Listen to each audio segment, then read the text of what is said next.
All right, everyone. Well, thank you so much for coming out on this cold Chicago day and staying around for the second session. My name is Bill Michael, and most importantly for this conversation, I am a graduate of the college, also the Booth School, but most importantly the college, who is one of those people who fell so in love with the place they never quite left. There's still time. I'm still there. There's still time for me to leave, but I'm still there. And I'm the director of the Logan Center. I'm really thrilled to be moderating this conversation about the creative industries and the arts. And wanted to start by just asking each of our panelists to introduce themselves and just say a little bit about when you think back, and for some of us, it's a little longer thinking back than for others of us, but that's all right. When you think back to your time in the college, what are a couple of the things that you did in the college that you think really prepared you for your career in the arts, if anything? In my case, I studied economics, rhetoric, and law, so what prepared me was the stuff I did outside of the classroom, but it was great. So, Noah, you want to start us off? Sure. My name is Noah Potter, class of '99. Right now I'm a freelance composer. I write music for film and TV. Prior to that, I started my own video game studio and got an MBA, which I am now misusing in this field.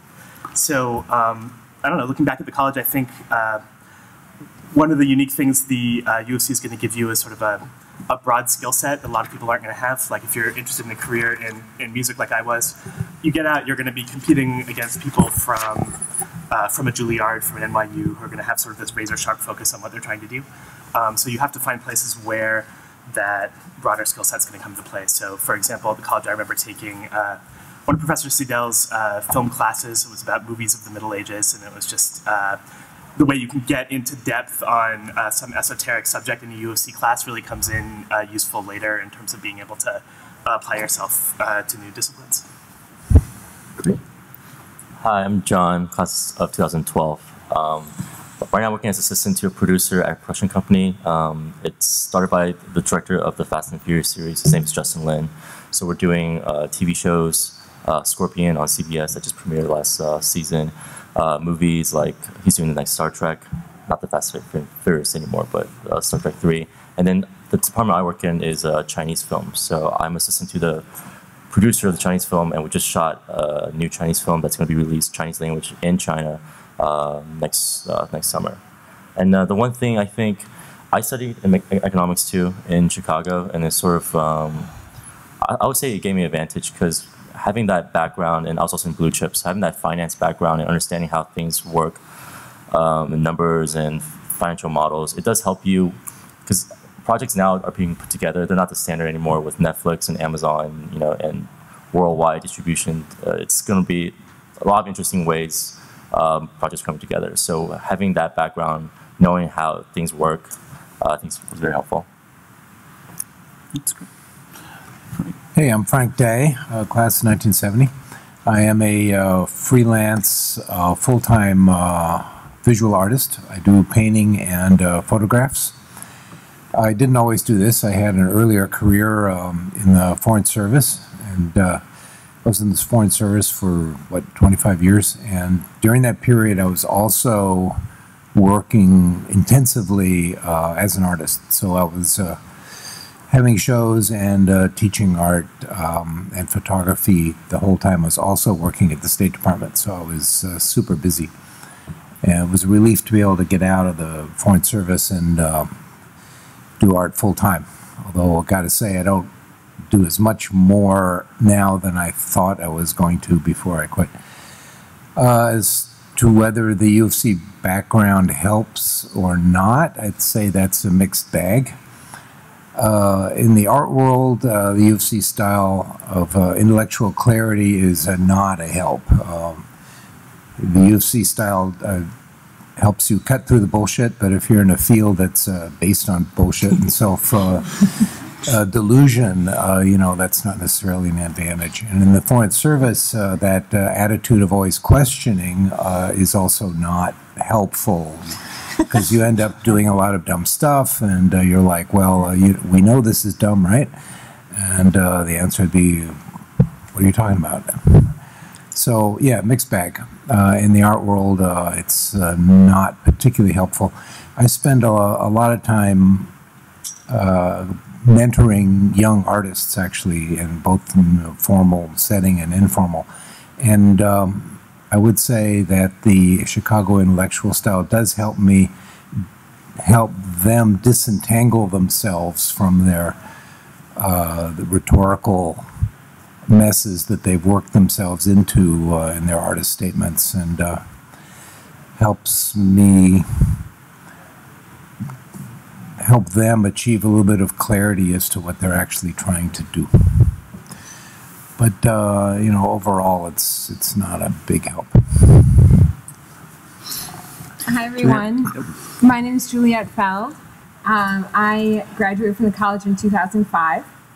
I studied human development, which maybe some of you are studying. I'm still trying to explain to my parents 10 years later what that is.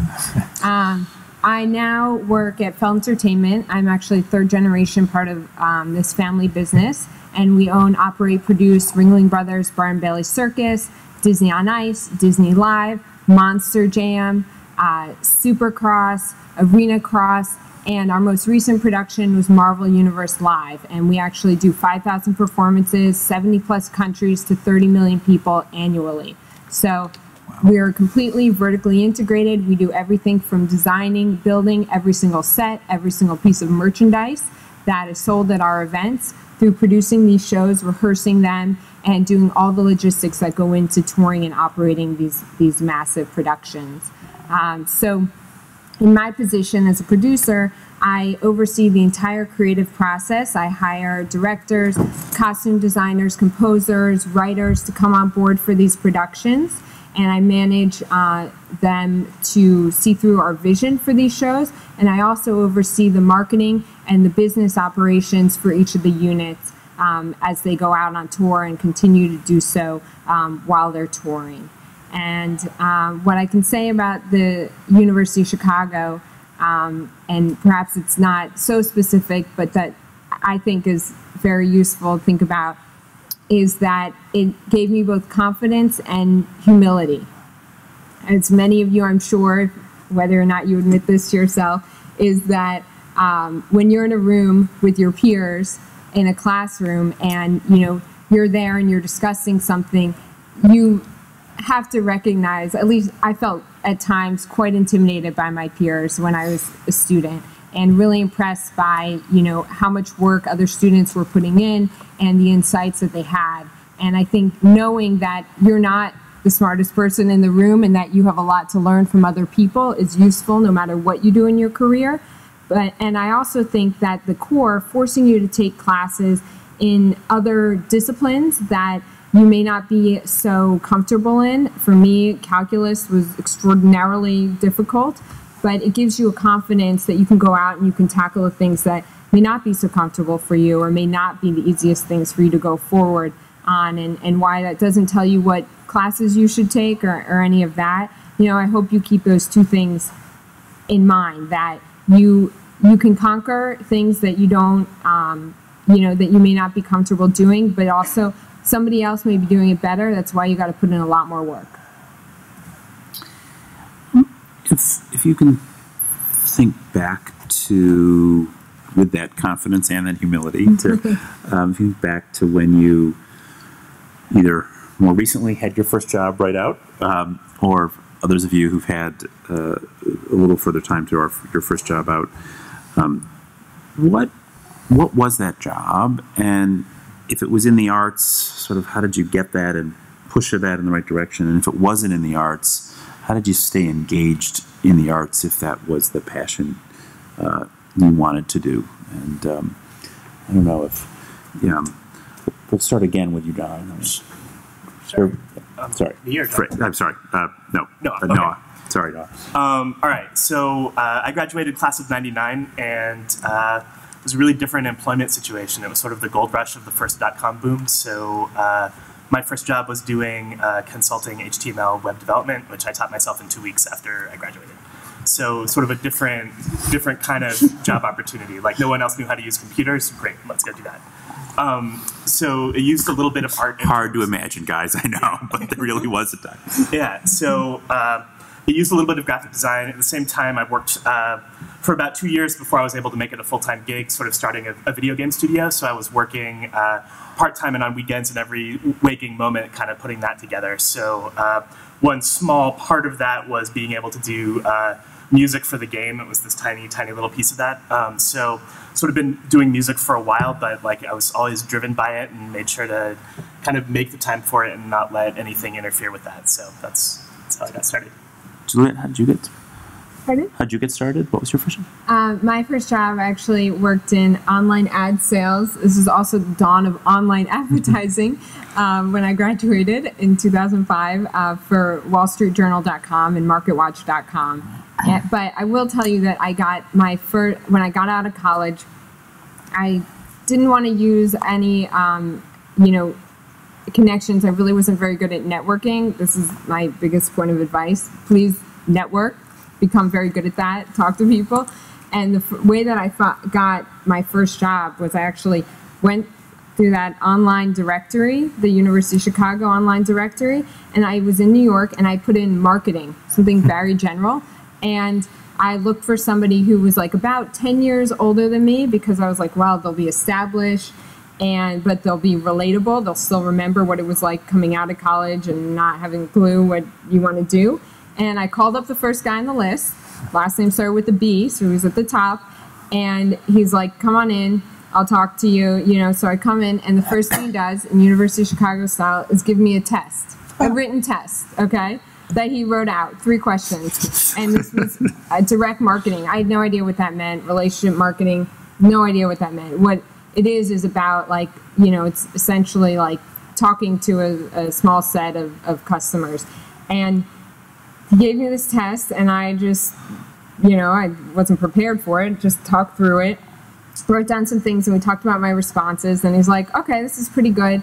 I'll give you an internship, unpaid. I don't have any budget or anything to offer you, but then when you get a job, I'll give you, or when you go on interviews, you can go and do that, and I'll give you a reference.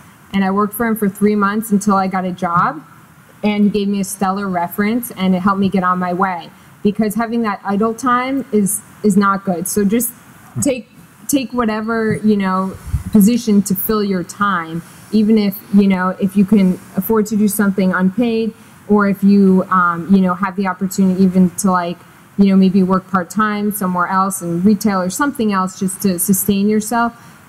Stay busy and feel free to use that network. I mean, that's why people have registered to be in that online directory, because they're willing to reach out and extend, their advice or the resources that they have to all of you, because you share something very special in common, which is your connection to the University of Chicago. So to me, it's a pretty remarkable story, and that's why I try to, pay it forward and come and share that with you all. So John, you're first. Still in school. You're still in your. I just snuck on stage. That's right. Yeah. So the job I'm at is actually my first job out of school, and I actually got it. Started as an intern as well, unpaid intern. And the thing is, in the industry, I know it's like a sweeping lawsuits, but it's still very important to get your first step. The internship I actually found from the UChicago website. So this company in Los Angeles posted it, and then I went through the process, interviewed. And then some of your experience, I didn't teach myself HTML, unfortunately. I'm not as talented as you, but I had some Photoshop skills, some design skills. I could, make a Tumblr, make a Twitter, blah, blah, blah, blah. Like these things to them are very impressive, the fact that you can, what social media is. So I think that set me apart, and as well as being from UChicago with the economics background. So to me, I think that was very important for me from an intern to a full-time job. So those skills that I developed. And speaking of internships, I did a few before I graduated. Again, they're very important your 3rd or 4th year. Most of them weren't paid. One was paid. They were in New York for MTV and Nickelodeon. Those are great companies, but it was more so for the marketing side. So it was a great experience in that I got to see how such a large corporation was run. But for me, I was gravitating towards the cool, here are the shows that we're making, here are the movies that we're making, not, here are the toys, or here are the notebooks with Dora the Explorer on it. not knocking on that. That's great stuff. If you're interested in that, there's a whole career for you in that field. So that's sort of what made me want to move to LA. And after that internship ended, I got the internship in LA, and I moved there. I worked for half a year before getting full time. So I'm just curious, when you got the internship in LA, was it paid or not paid? It was not paid. They gave you lunch. They paid lunch. Actually, Dan, who is the student committee coordinator, he actually was an intern at my company. So he has great things to say about the company. And he got lunch. So we'll come back to that notion in just a second. But before we do, Frank, you sort of alluded to the notion that you decided to head down a path of foreign service. And I don't know if that was your first job, but you just say a little more about why you did that rather than just going straight into being an artist? Going straight into being an artist is really a difficult thing.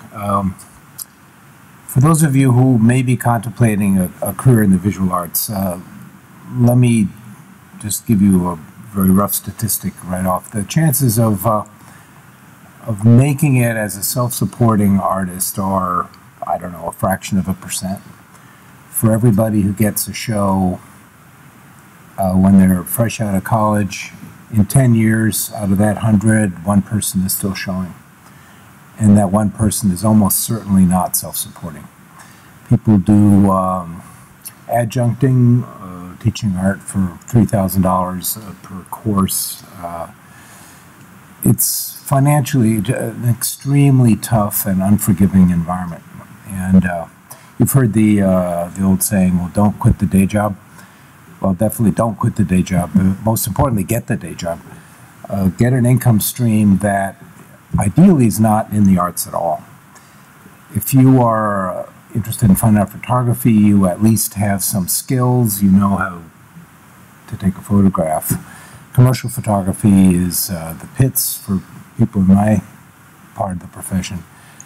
But, you know, it is a skill, and if you know how to do that, that's fine.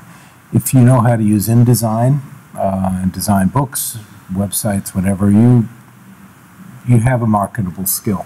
In my case, I had an income stream, a job that had nothing to do with the arts at all. And I kept the two careers completely separate. Nobody on either side knew about the other career, because people on both sides would think that that reflected on your lack of seriousness in the one side or in the other. But I frequently encounter artists who are in their late 20s, early 30s. They're not selling or not selling very much. They're living in group houses. They're living in group apartments. They're beginning to realize, you know, this is going to get old. And at that point, they're 32. A lot of opportunities have already gone by, and they are in a bind. They don't really know what to do. My advice always is get an income stream that is not related to the arts. Then do your art. Start networking, build reputation, enter competitions, and win them. And as time goes on, you will have some sense of where you can fit into the art world and if you're actually any good. The art world is a very weird, squirrely place. There's absolutely no consensus on what's good and what's bad. There's no consensus on what's failure or what is success. It's not money. So it is, you know, an area where you need to tread with considerable caution. And if you can have some job that doesn't depend on the arts, it's great. Look at Jeff Koons, of course, now is rich, but he started off working as a stockbroker to raise the money to make his art. His initial productions were quite expensive, and he needed, you know, real money. He wasn't going to get that from anybody else. For a while, he worked at MoMA as a desk clerk, and then that wasn't enough money, so he went to stock trading. The important thing is find a job. Don't count on selling anything. Graduates from art schools sometimes will say, well, you know, I'm out of here in 6 months, and then I'll start making sales, and I'll be fine. Well, they're not going to be fine. It's going to be really tough. And if you want to teach art, it's a pretty tough business. It's hugely underpaid and frequently leads nowhere. So is that discouraging enough? So on that happy note, those of you, you guys have talked about, some of you talked about having sort of free internships at first. So you go to find that job, and there is, I think, a lot of successful artists have found jobs in related fields like web design or things like that as a way to help eat while you launch your career and build the kind of networks in the portfolio that Frank just talked about. But for those of you that sort of started with this free internship model, how did you make that work? Just sleep on friends' couches? What did you do sort of leaving out of here? These guys, because that in fact is true. Depending on the field you want in the arts,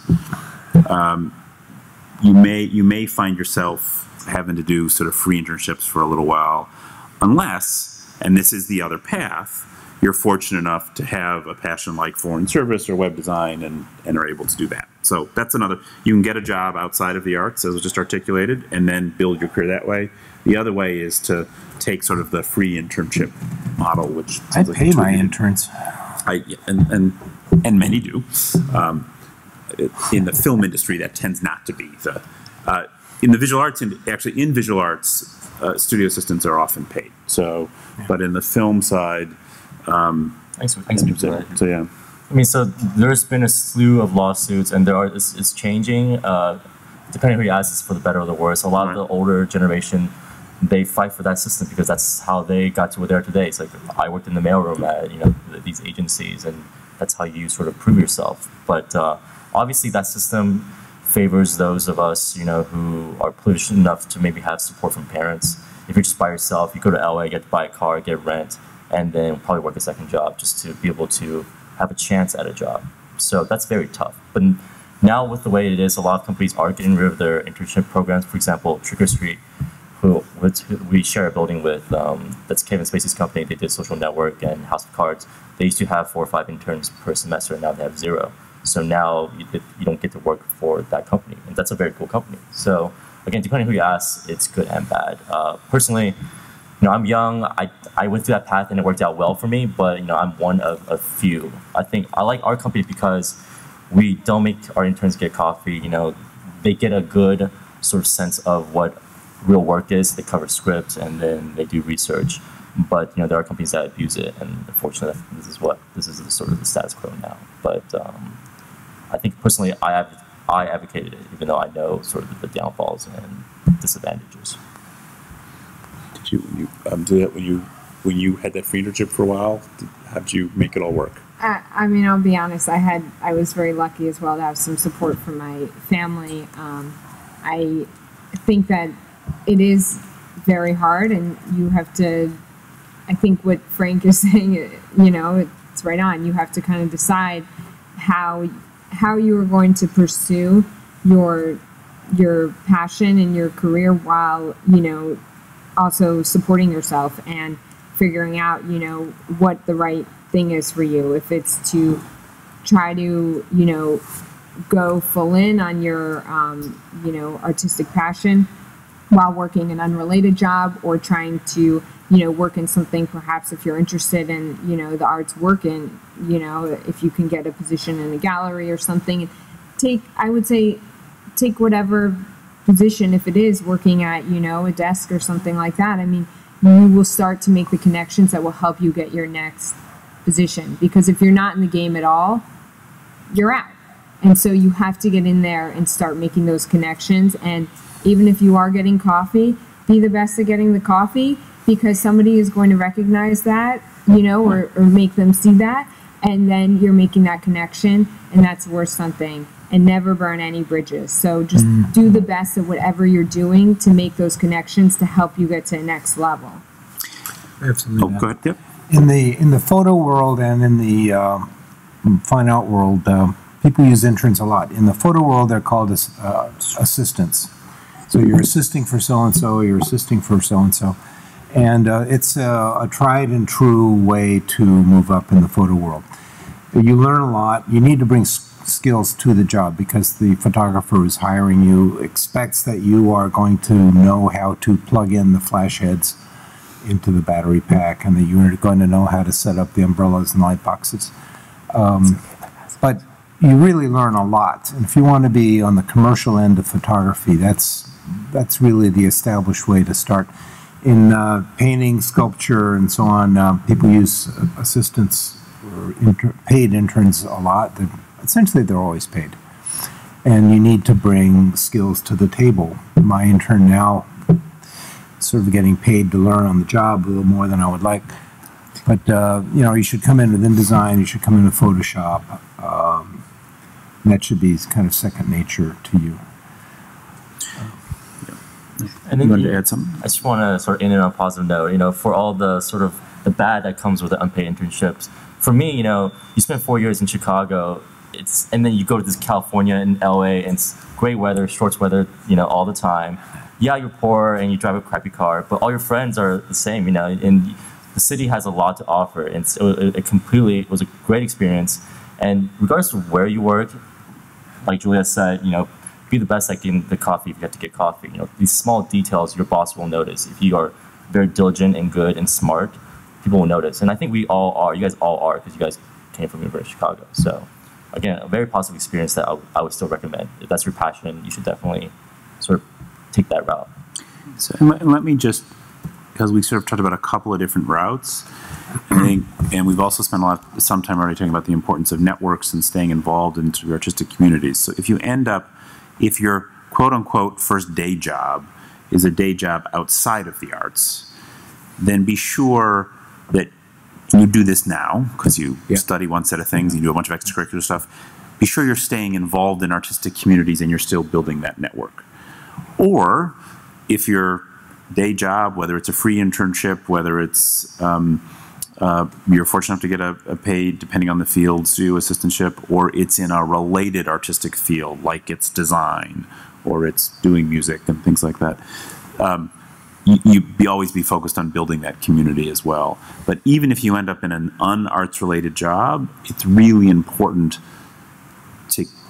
by staying connected to your current sort of creative colleagues in college and then meeting new ones, because just as John just said, the nice thing about a lot of these cities and zones where sort of people are coming to be creative, and that includes New York and Chicago and but even and LA, is there are lots of people in the same situation, and you can begin to build the kind of relationships. And for all you know, those 4 people that you're not spending tons of money on fancy dinners with because you're all working in free internships, that you begin to get to know because you're all sharing apartments and you get to know each other, you know, 10 years from now, you're all running great production companies together and doing really great things.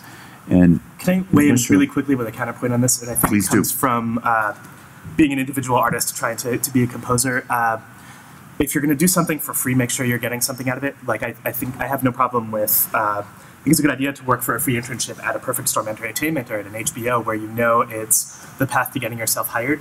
But with that flock of doe-eyed young artists flocking to the city are a lot of people who will try to abuse that. And I think it's punishing psychologically as an artist to accept the proposition that your work is worth zero.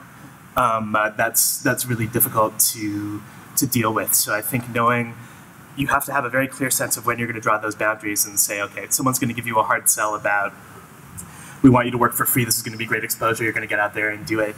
None of the people who I did that for wound up hiring me later. I pay my interns and my music supervisors, even if it's just a little bit, and those relationships last. So just be careful of setting your value at zero, because only you know how much you're worth, and it's gonna be difficult, and you're not going to get more work out of it later in certain fields. And you're also just hearing those differences depending on the kind of art. Yeah. I mean, so there's a set of paths. I think there's a bit different. It is different in visual art and music than it is in film industry.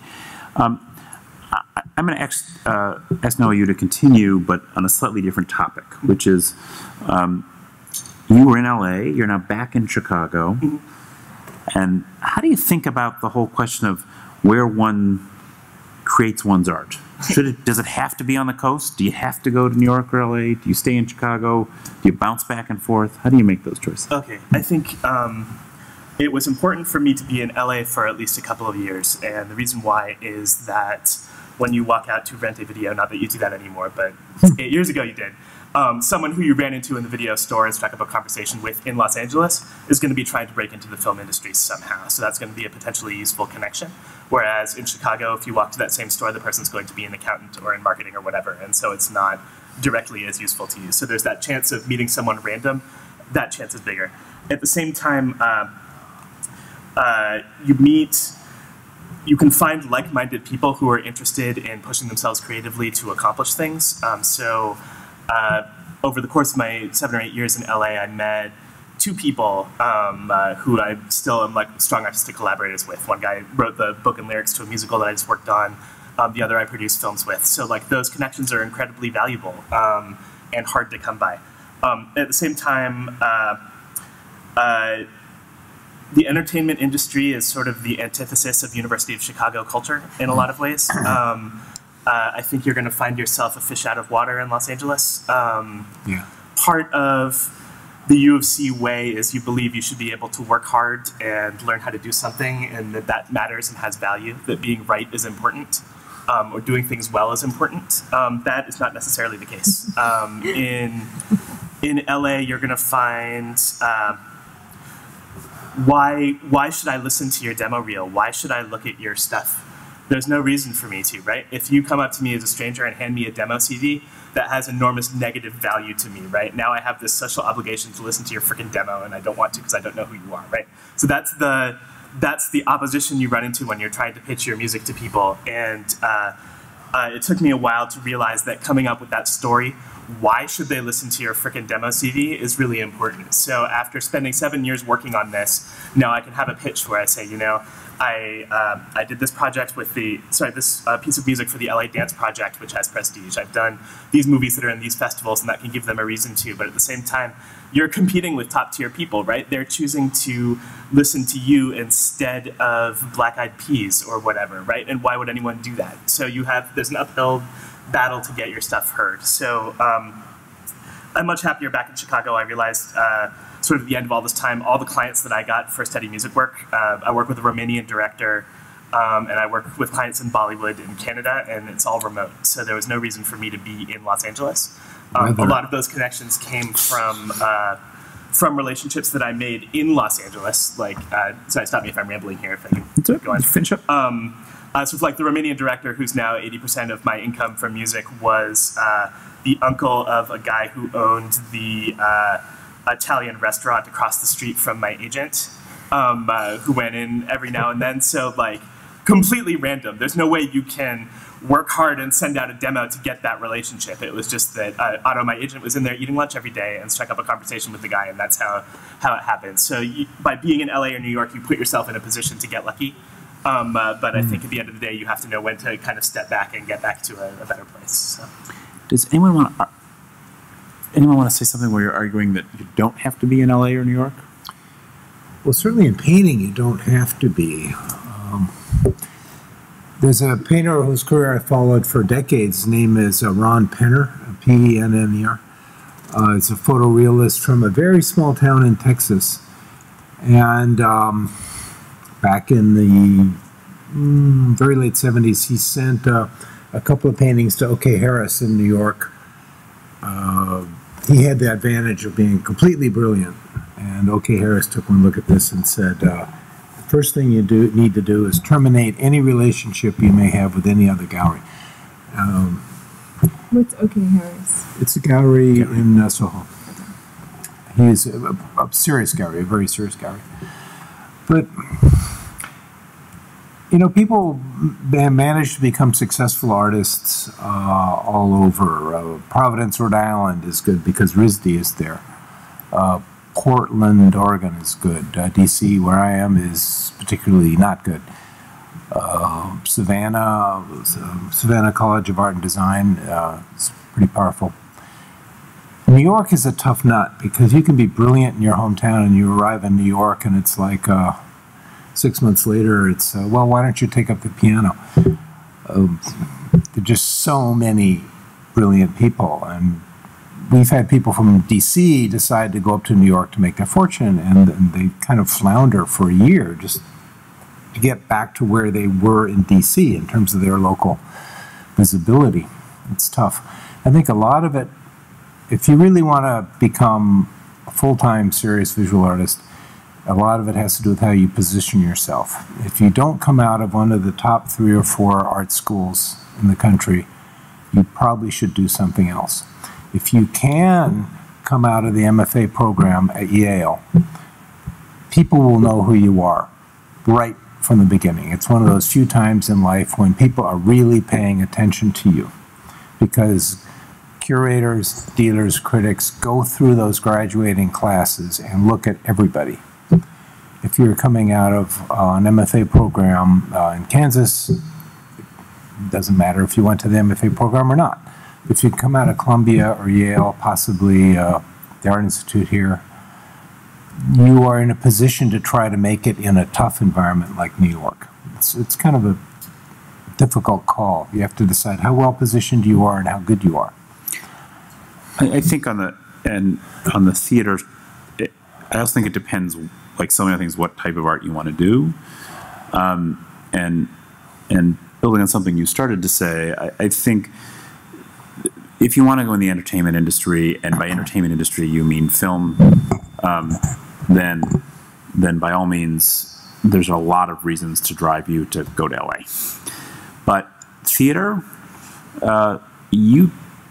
Chicago is a great theater city with lots of access to lots of small theaters where you can begin to build a name for yourself.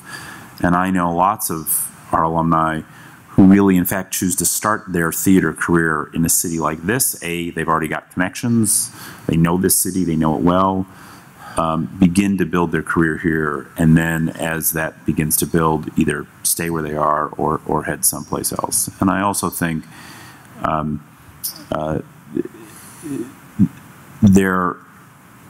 it depends what you want out of your career. You started to list other cities where, in fact, there are pretty vibrant arts communities and creative communities, and it's that old, saying, do you want to be a big fish in a smaller pond? I mean, I don't mean to use it, or a smaller fish in a potential smaller fish in a much bigger pond. And I think particularly starting out, there are opportunities to begin to, if you're in theater or you're potentially a writer, the writers may want to look at New York and LA, depending what you're trying to do there, to begin to build your career in those cities. And there's a lot happening in Chicago in the arts that gives you opportunities that can be really great. Can I ask a question? Sure. Since it's an intimate group here, could we do like a very non-scientific poll just on what people are interested in, so that we're not boring you with things that you don't need to know about at this time? Good point. Like, how many of you are writers? Okay, wow. Everyone, almost. How many of you want to be actors or directors, film or theater? Okay. How many want to go into film? All right. How many of you are musicians? Okay. Smart crowd. How about visual artists? Okay. So mostly writers and actors. Is that right? What we saw, and then we'll also, hit some other notes. But that helps us. We want to tell you what's useful for you. Is there anything else I missed that someone's really burning to hear about? Radio. Okay. What's that? Things over the airwaves, whatever those are. You mean podcast? You mean podcast? If it moves that way, yeah. Okay. That's a good question. That's one artist. Now you know who to talk to. Yeah, and we can break up into small groups. And do that. Turn back. Yes, we've convinced you not to be an artist, and everybody else. You're right. Let's we're going to open it up to you guys really soon, which will build on the questions you want to hear, and that was really helpful for us as well. But let's just spend a couple more minutes. We've all talked a bit about building communities and networking. We've used different words, but are there some tips you guys have for how to be effective at networking that might apply not just to your industry, but to the many different interests that are sitting in this room? Wow. You have to have a story that you can communicate very clearly and quickly to someone as to why they should pay attention to your writing, your art, your music, whatever. And I think, you know, that's again kind of opposite U of C, right? You want to do something really well that should stand on its own, but you need to. I think Frank's been saying a lot of great stuff there, which is you need to position yourself and get a story as to why someone should care about you at all. Because the punishing truth is that they don't. That was the hardest thing for me. Like, it's not. No, I don't think I've ever gotten negative feedback on my portfolio. Like, I've gotten gigs that I haven't gotten before. But the fact that nobody cares is even worse. Right? It doesn't matter if you gave them Beethoven's Ninth. Like, it's just that's not. No one's going to listen. So you have to force people to pay attention to you. So it's called the elevator speech. Yeah. Oh yeah. Yep. Make it short. Go ahead. Sure. Yep. Yeah, like just to reinforce what Noah said, the elevator pitch is so important in Hollywood, whether it's an idea or when you're networking, it's really by yourself. A 30-second spiel about what you do and why you do it so well. So that in itself is important. But like Juliet, I was not very good at networking. I mean, I still don't. I don't like going out and networking. It's just, to me, that word sounds very foreign. I like meeting new people now, but I think. One, you can make a conscious decision to be more outgoing, to be more social. I think that's just a good skill to have. Go to a party and you can talk to some people. That's very simple interaction.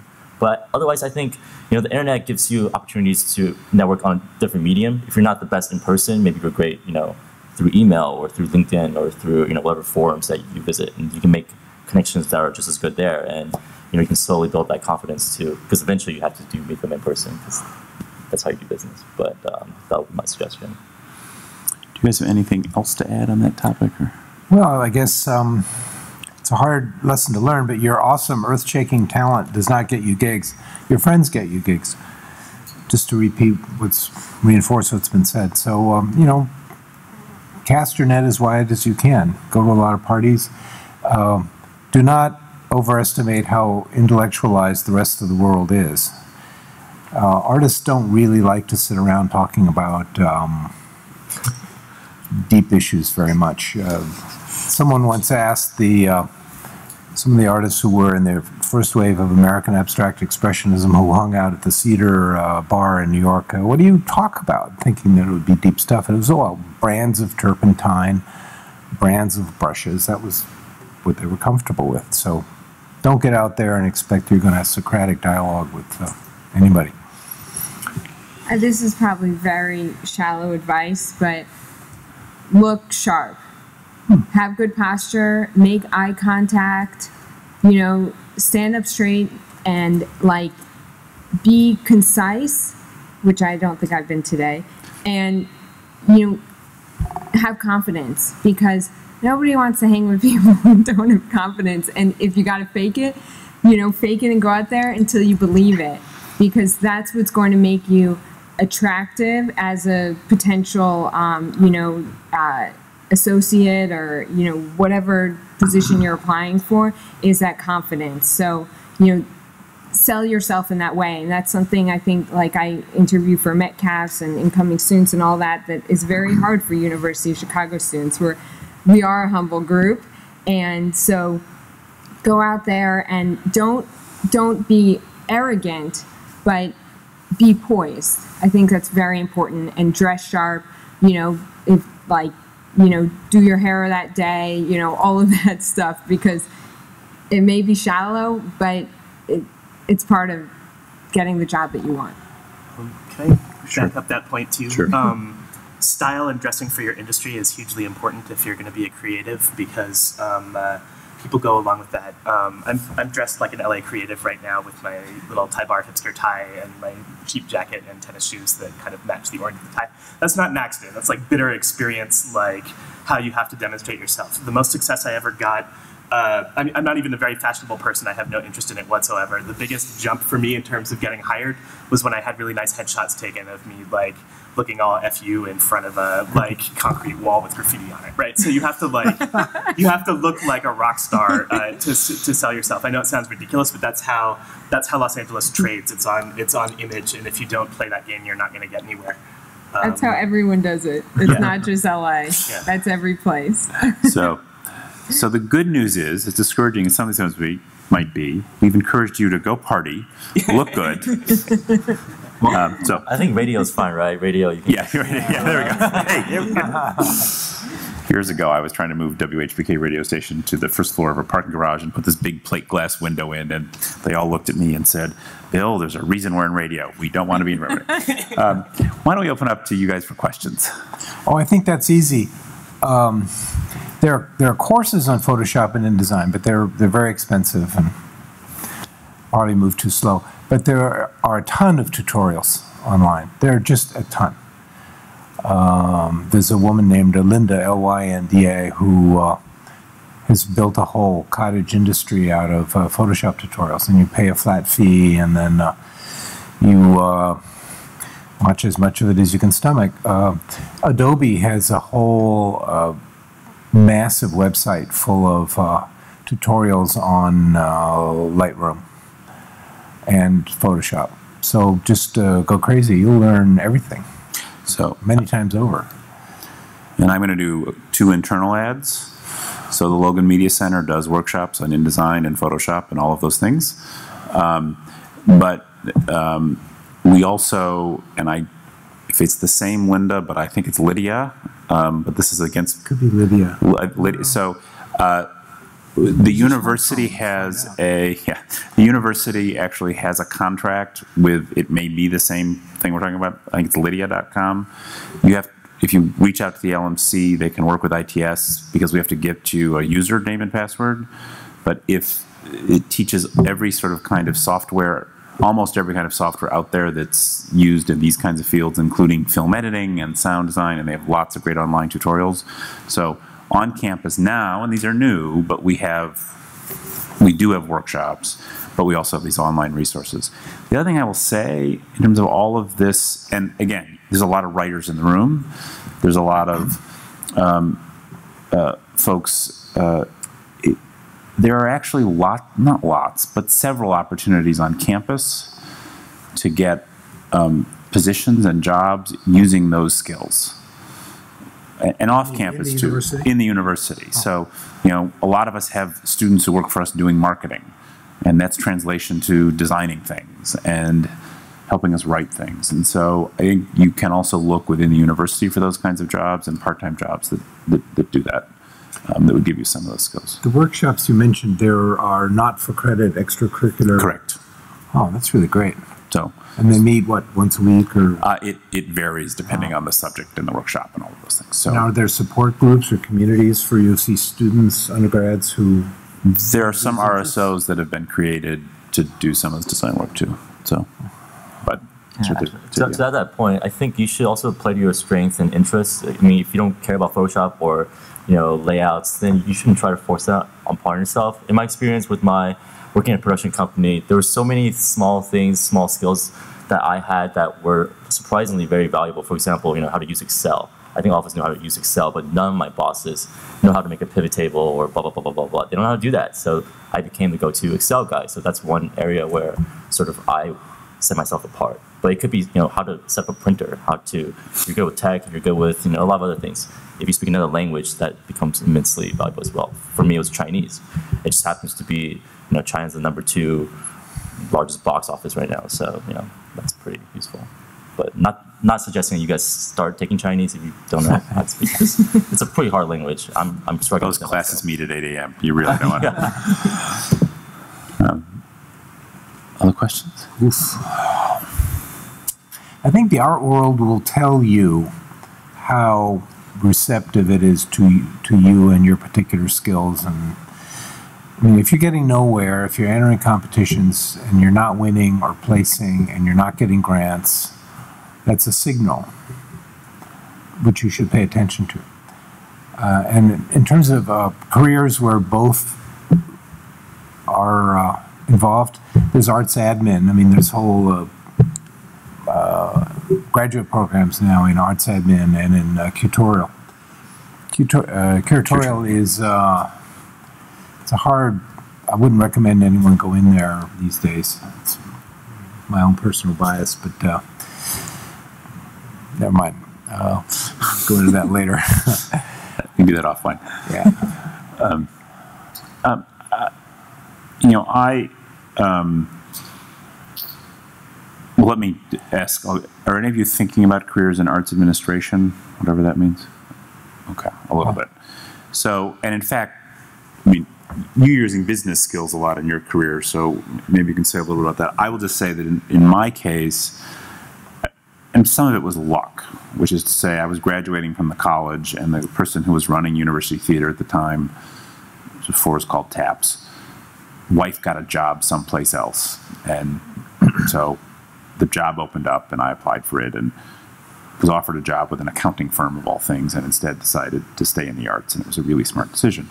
I then spent 6 years working in the arts, in arts administration, and I happen to not be a frustrated creative who wanted to be an administrator, because instead I'm someone who really, really likes working with artists and helping them be successful, but never wanted to be one. But after that, for 6 years, I also found myself realizing I needed a bit of a break from it. So I went off and did other things for a little while. Kept doing arts extracurricularly, but my career went in a different direction. And then I went back to the arts about 4 years ago in arts administration. But I thought I was going to be a lawyer, and thought I was going to, be a consultant and do all the things that many people thought they were going to do when they graduated from the college in the 90s. But discovered that what I really, really liked was working with artists and helping them do what they wanted to do. And so I figured out that besides meeting people who are creative, all of these arts organizations need people who are good at project management, at using Excel to figure out what the budget should be, at marketing, at communications, and at helping support artists in the work that they do. And that ended up being the right choice for me. And remember, theater director became president of the Czech Republic. So you too can be president. Did you want to say about sort of how you mixed your business skills with Sure. if that's the right way to say it? I mean, Yeah. I don't know how you think of yourself as business person more, versus... I do think of myself a little bit more in the business world, because I manage a lot of creative people. I do put in a lot of ideas, and I get involved in reviewing scripts for our shows and costume designs and all of that as well. But actually, I thought that I too would go into arts administration or museum work after I graduated college, or I guess when I was still in college. I actually had a couple internships at museums around the Chicago area. And I think that, no matter what you're going to do, you're going to need some sort of business skills, which I realize the University of Chicago doesn't completely provide to you, but it shouldn't be undervalued, because especially if you're an artist, you're basically your own company. So you're going to need to manage your finances and your taxes and all that other really boring grown-up stuff. So it's important to have some sense of that. I would say in terms of working with artists, it's managing very eclectic people. And so, when I work with with my production teams on a new show, we have a very collaborative process, and so I really try to incorporate a lot of different ideas and to be very inclusive, but I am the project lead on that, and so I also am very assertive with my point of view and what I think is best for our customer, which may not always align with what the director's interested in. And I think if you go into the arts, if you're going to go into film or you're going to go into the theater, you will get to know what this role of a producer means. It's probably very vague right now, and that person, the buck stops with them, frankly, and and they're the ones responsible for thinking about what it is the customer wants to see when they're sitting in the movie theater, when they're sitting, on in a seat on Broadway or at the United Center, and that's who I look out for, and that's who I think about when I'm looking at set designs and all of that. I don't know if that answers any question. Did we get off your... I'm sorry. I don't even know. Okay. I mean, we could try again. I guess I have some relevant experience. So I was economics background. So my first year, I've always wanted to do creative, so my good mix would have been advertising or marketing. For me, I thought that was the perfect blend of, stable job, business background, but also you get to be creative. But then for me, as I did those internships, I found myself gravitating towards just a purely creative side. But for you, unfortunately, there's not a site where you punch in your two interests and it, tells you, spits out like, this is a perfect job for you. So you'll have to figure it out. You'll have to sort of try different things, but I think you'll get there. I do think when you think about summer experiences, probably heard this before, but it's just as important to figure out what you love as well as what you absolutely do not love. And you get in an environment and you work on something, you realize, boy, this is just not. I say this the right way. I don't really believe this personally, but actually I will say, there was a time when I thought I was going to go out to LA, and I went and spent time in LA, and while I loved the warmth, that world just wasn't for me. It just wasn't where I wanted to be personally. I have lots of friends who love that world. But it just became really clear to me that that wasn't where I wanted to be. So I think also using your summers or externships or all those other things to get out there while you can and figure out what you like and don't like is really helpful. And that's where figuring out things like thinking you wanted to go into advertising and realizing, no, you really want to be on the other side is really important. And sorry, I will try to answer your question, which is, you don't have to have it all in one place. So your job, like, that is financially supporting you, as Frank said, doesn't have to be like the only place that's your outlet. So it might be another, volunteer gig or something else where you're finding that fulfillment, and that's okay. It's okay to work a job to support yourself and then have your fulfillment be outside work. You don't always have to have it all together. I think that's important to realize, and there's no harm in that. Two careers. Other questions? So building a little bit on something you guys asked and some of what you guys have said. So we just talked about sort of this two careers notion, and a lot of you want to be writers. And that may mean that you're doing, you do sort of have a day job and you're writing at night, or you're writing on the weekends. Those of you that sort of have been in that situation where you're doing that, how did you figure out how to make that work? And have a life, and have kids, and oh my God, it begins to feel like, how did that, and maybe we'll start with, because... well, I'd love to say that I shone triumphantly in both pursuits. I mean, you have to choose what your priorities are, right? For me, like, I sacrificed a lot of potential career advancement down the more traditional consulting path because I was spending every waking moment, like, working on something that I was really passionate about, right? So I think it would be a lie to say that there aren't trade-offs, and you have to be the one that's going to decide for you. How important is money to you? How important is prestige or social status? How important is having creative fulfillment in what you're doing? Because those are, I don't think you can have them all, or at least, like, for me, getting to a position where you could have everything and be able to support the family, which is hugely important to me. Like, it's kind of a lifetime goal, right? Is to get to that point where you can have as many of those things as possible. So I think you need to be honest with yourself about the trade-offs that you're willing to make. Do you have any further you want to add in terms of, because you painted by night and you worked during the day? I was doing photo and painting at night, and a complicated and difficult job in the daytime. There was sort of just a lost decade in my life. Long periods when I couldn't remember what year it was in which I'd last seen a movie. Just working constantly, and things are a lot better now. One job instead of two. But writers in particular, who was it? James Salter was an Air Force officer in combat when he published his first book. No one in his unit knew that he was a writer and that he was writing about them. Writers do that a lot. There's always the day job, and then there's the writing. You should read James Salter. Other questions? get a good agent? Well, in the visual Well, but- arts, they're not really.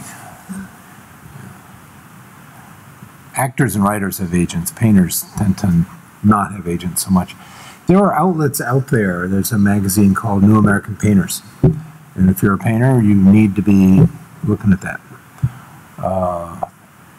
I mostly know photo, and there are just constant competitions. There's Flack Photo. There's Lens Culture. There's the Leica Prize, which I won 2 years ago. That was a big deal. There's the Sony World Photography Organization competition once a year. They're all the time. And there are also portfolio reviews. You show up at a place kind of like this, there's reviewers scattered around the room, you whip your shit out, and they take a look at it. And some very successful careers were launched in exactly that way. You know, someone sees it at a portfolio review, the next thing you know, they're a fledgling member of Magnum, and they're getting gigs. How do you find out where those portfolio reviews are? I'd say Google it and prepare for a torrent. I mean, I know right now in New York, Powerhouse Books is having a portfolio review. The deadline is this coming week. The deadline for the Sony World Photography Organization is Monday night. You need to stay on top of that stuff. And people will notice, you know, your work. And sort of make it broader, and this is actually one of the nice things that's happening in the world. There are a lot more. I think of a relatively recent alum who was a writer, and I think it was HBO, was looking for new content, and rather than just going to agents, which they do sometimes, they do both routes. They went through social media and said, anyone who's got an idea for a web series, send in. And there are more and more of these types of contests, and I'm not using contests in a negative way. Right. And so I think on the one hand, lots of folks in the entertainment industry are realizing that there's a lot of talent out there, and they're using those kinds of mechanisms to search it out. You guys know the film world better than I. If you want to be a writer or creative in film, how do you get noticed? Yeah. Before an agent's willing to pick you up, which sometimes they are. I think the central problem of the entire information age is figuring out how to get through the clutter. That's like basically what my job consists of, is trying to get through the clutter more than anything. I think if you want to be a writer, I've seen people who got like internships at HBO to work with, Aaron Sorkin, who's a big name in writing or whatever, and that kind of led nowhere. I've seen people write scripts for their favorite television series and send them in. I've seen that work. I've seen that not work. Like Vince Gilligan, the guy who did Breaking Bad, got his start by sending in a script to the X-Files. So it's possible. It's one of those things where you have to try so many times to break through, and then maybe you'll get lucky and maybe you won't. But luck has to be on your side. A lot of the opportunities are going to be random, and it's not going to be something that you can work for. I think to reinforce what was being said down there too, you need to establish a story and prestige behind your art or your writing or whatever it is. If you're submitting a script, you want to say that you won Slamdance, and here's the short film version of that, and all this stuff. And you can go out there and make it happen. I've actually written a screenplay because I helped produce the film.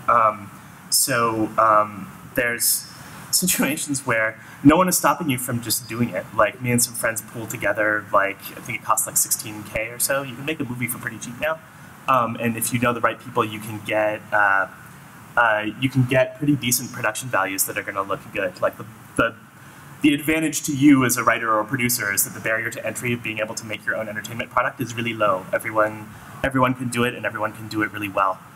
So get out there and do it and have something to show for your work. Because then you can say that you have a produced screenplay, and you don't want to be the person who takes a year off and writes a screenplay and then it just sits there on your desk not doing anything, waiting for a moment to pitch it to the right person or something like that. Or you never want to look down at an opportunity and say, okay, I have this screenplay, but it's only going to be produced by HBO or some other top tier thing. No, you have to establish your story and your prestige and a track record of accomplishments before anyone will even pay attention to you.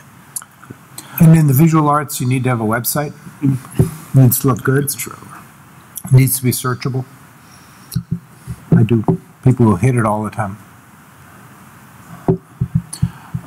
Yeah, and be just conscious of your digital profile overall. So we're coming up on the end. I guess I would just ask each of you if there's one bit of advice you either wish someone had given you somewhere along your career, or you think would be really helpful to this group as they think about launching their career in this area. What would that advice be? And Juliet, maybe we'll start with you. You want me to start down there? All right. Great job leading up. I'm still thinking about that. We're going to end with Juliet then. I really better be good. No, you. Oh no, I just thought I'd have like 30 seconds to brainstorm here, so I can come up with something. I think the importance of style and crafting a story behind your art was something that was totally lost on me when I got out of U of C. I think understanding that different industries have very, very different cultures than what you're used to, and trying to figure out what's gonna let you succeed in that different culture is really important. So figuring out how to craft a story that's gonna get you momentum and prestige and get you going in the right direction in the industry that you've chosen, I think is really important. This is kind of hard as a tangible piece of advice, but I would just say, like, know yourself, be extremely self-reflective, know exactly what makes you tick, what you like and don't like. In that respect, in that way, when you go out and meet with people and, do internships and have jobs, you can sort of ask the right questions and figure out, what your strengths and weaknesses are. I mean, it's a hard thing to do. I don't think a lot of people take the time to just, on a regular basis, maybe monthly or weekly, like, what am I doing? And is it good for me or bad for me? Again, not a tangible piece of advice. Learn Chinese. Learn Chinese. There we go, everyone. A lot of our art schools have classes in professional practices. It's not how to create the art, but it's how to navigate within the art world, how to put yourself forward, how to present portfolios and all that. I'd say if you're really interested in the visual arts, find a course in professional practices in the arts and take it. Also take art classes. The student, if you're good, the teachers you have will become mentors. They'll pass your name on to other people. That certainly worked for me. Helps meet your classmates who are going to go on and become more established. So just get out there. No one becomes famous sitting at home. Wait, listening to all that, I still didn't come up with anything really revolutionary to close out with. But even though I will say LA is a culture I don't truly understand, there's still real value in working hard, and you're going to have to do that to persevere.